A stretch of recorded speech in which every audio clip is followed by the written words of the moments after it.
Hello, ഈ വരുന്ന ഓണക്കാലത്തെ ഏഷ്യാനെറ്റ് ഒരുക്കുന്ന വമ്പൻ പ്രീമിയർ ചിത്രങ്ങൾ ഏതൊക്കെയെന്നാണ് ഇന്ന് നമ്മൾ നോക്കാൻ പോകുന്നത്. വീഡിയോയിലേക്ക് മുൻപ് വീഡിയോ ലൈക്ക് ചെയ്യുക.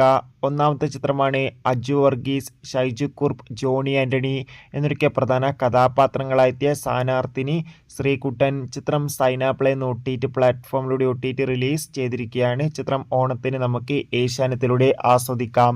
ദിലീപ്, സിദ്ദീഖ്, ധ്യാൻ ശ്രീനിവാസ് എന്നൊക്കെ പ്രധാന കഥാപാത്രങ്ങളായിട്ട് പ്രിൻസ് ആൻഡ് ഫാമിലി എന്ന ചിത്രം C5 എന്ന OTT പ്ലാറ്റ്ഫോമിലൂടെ OTT റിലീസ് ചെയ്തിരിക്കുകയാണ്. ചിത്രം ഈ വരുന്ന ഓണക്കാലത്ത് ഏഷ്യാനെറ്റിലൂടെ നമുക്ക് ആസ്വദിക്കാൻ വേണ്ടി സാധിക്കുന്നതായിരിക്കും. മികച്ചൊരു ഫാമിലി എൻ്റർടൈൻമെൻ്റ് ആണ് പ്രിൻസ് ആൻഡ് ഫാമിലി.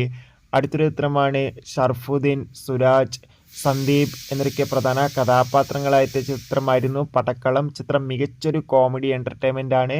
ചിത്രം ഈ വരുന്ന ഓണക്കാലത്ത് ഏഷ്യാനെറ്റിലൂടെ സംപ്രേഷണം ചെയ്യുമെന്ന് കൺഫേം ആക്കിയിട്ടുണ്ട്. മോഹൻലാൽ, ശോഭന എന്നൊക്കെ പ്രധാന കഥാപാത്രങ്ങളായിട്ട് തരുൺ മൂർത്തി സംവിധാനം ചെയ്ത ചിത്രമായിരുന്നു തുടരും. ചിത്രം തിരുവോണ നാളിലായിരിക്കും ഏഷ്യാനെറ്റിലൂടെ സംപ്രേഷണം ചെയ്യുക. ലാലേട്ടൻ നായകനെത്തിയ ചിത്രമായിരുന്നു എമ്പുരാൻ. ചിത്രം ഓഗസ്റ്റ് 17 ഞായറാഴ്ച വൈകുന്നേരം 5 മണിക്ക് ഏഷ്യാനെറ്റിലൂടെ സംപ്രേഷണം ചെയ്യുന്നുണ്ട്. തുടർന്ന് ചിത്രം ഓണനാളുകളിൽ ഏഷ്യാനെറ്റിൽ വീണ്ടും റീടെലികാസ്റ്റ് ചെയ്യും.